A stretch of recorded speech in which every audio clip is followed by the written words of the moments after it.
The Book of Mark, chapter 4. Once again, Jesus began teaching by the lakeshore. There was such a large crowd along the shore that he got into a boat and sat down and spoke from there.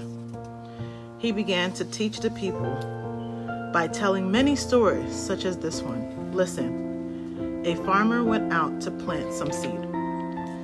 As he scattered it across the field, some seed fell on a footpath, and the birds came and ate it. Other seed fell on shallow soil with underlying rock. The plant sprung up quickly, but it soon wilted beneath the hot sun and died, because the roots had no nourishment in the shallow soil. Other seed fell among thorns that shot up and choked out the tender blades, so that it produced no grain. Still other seed fell on fertile soil and produced a crop that was 30, 60, and even 100 times as much as had been planted. Then he said, anyone who is willing to hear should listen and understand. Later, when Jesus was alone with the 12 disciples and with the others who were gathered around, they asked him, "What do your stories mean?" He replied, "You are permitted to understand the secret about the kingdom of God, but I am using these stories to conceal everything about it from outsiders, so that the scriptures might be fulfilled. They see what I do, but they don't perceive its meaning. They hear my words, but they don't understand. So they will not turn from their sins and be forgiven." But if you can't understand this story, how will you understand all the things I am going to tell?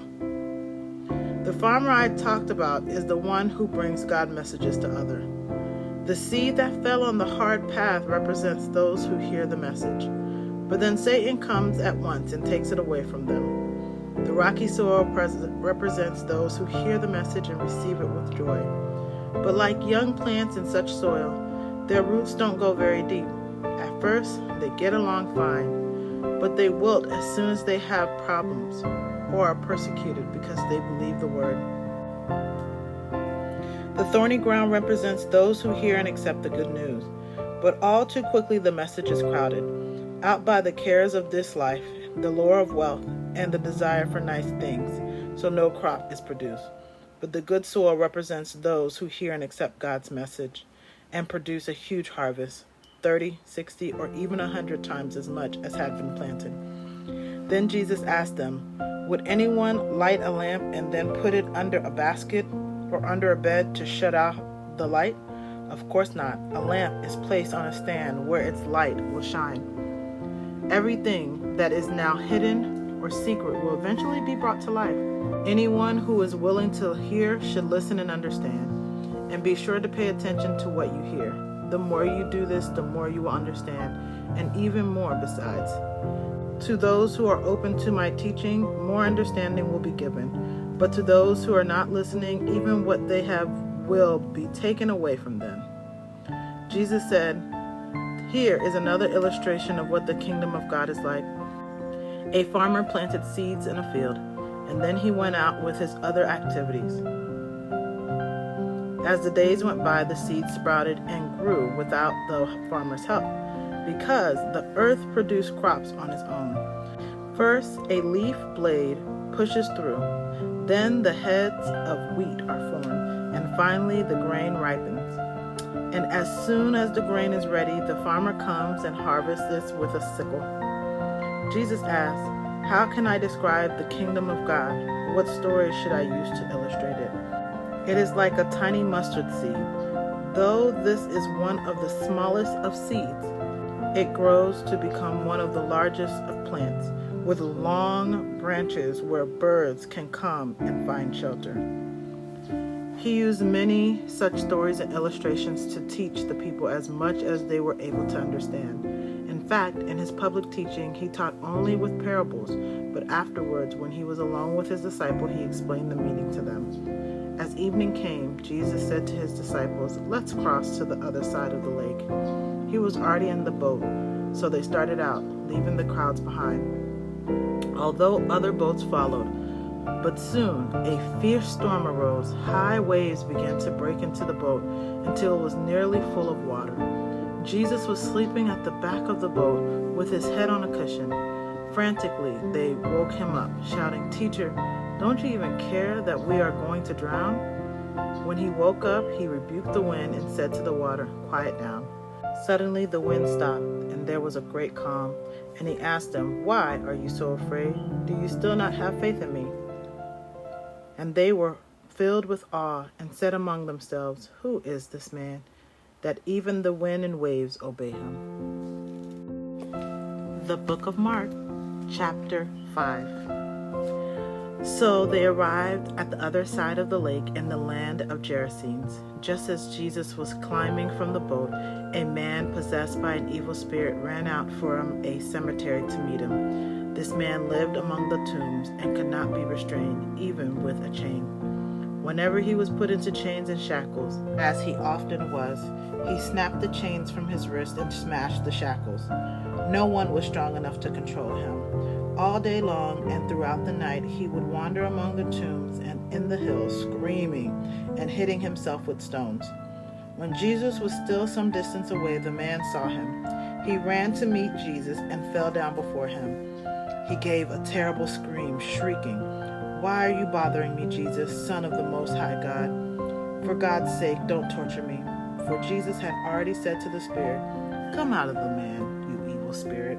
Then Jesus asked, "What is your name?" And the spirit replied, "Legion, because there are many of us here inside this man." Then the spirits begged him again and again not to send them to some distant place. There happened to be a large herd of pigs feeding on the hillside nearby.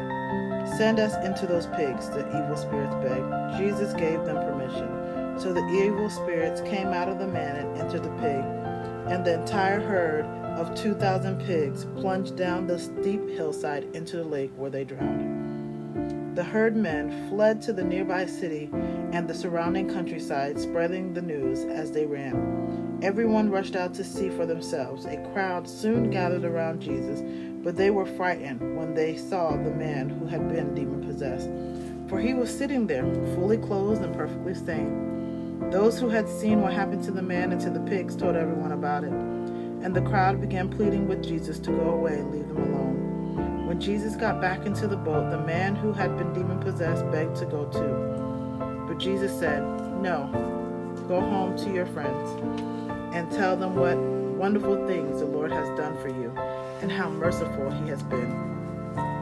So the man started off to visit the 10 towns of that region and began to tell everyone about the great things Jesus had done for him. Everyone was amazed at what he told them. When Jesus went back across the other side of the river, a large crowd gathered around him and on the shore. A leader of the local synagogue, whose name was Jairus, came and fell down before him, pleading with him to heal his little daughter. "She is about to die," he said in desperation. "Please come and place your hands on him. Heal her so she can live." Jesus went with him, and the crowd thronged behind. And there was a woman in the crowd who had had a hemorrhage for 12 years. She had suffered a great deal from many doctors through the years and had spent everything she had to pay them. But she had gotten no better. In fact, she was worse. She had heard about Jesus, so she came up behind him through the crowd and touched a fringe of his robe. For she thought to herself, "If I can touch his clothing, I will be healed." Immediately the bleeding stopped, and she could feel that she had been healed. Jesus realized at once that healing power had gone out from him, so he turned around in the crowd and asked, "Who touched my clothes?" His disciples said to him, "All this crowd is pressing around you. How can you ask, 'Who touched me?'" But he kept on looking around to see who had done it. Then the frightening woman, trembling at the realization of what had happened to her, came and fell at his feet and told him what she had done. And he said to her, "Daughter, your faith has made you well. Go in peace. You have been healed." While he was still speaking to her, messengers arrived from Jairus' home with the message, "Your daughter is dead. There's no use troubling the teacher now." But Jesus ignored their comments and said to Jairus, "Don't be afraid, just trust me." Then Jesus stopped the crowd and wouldn't let anyone go with him except Peter and James and John.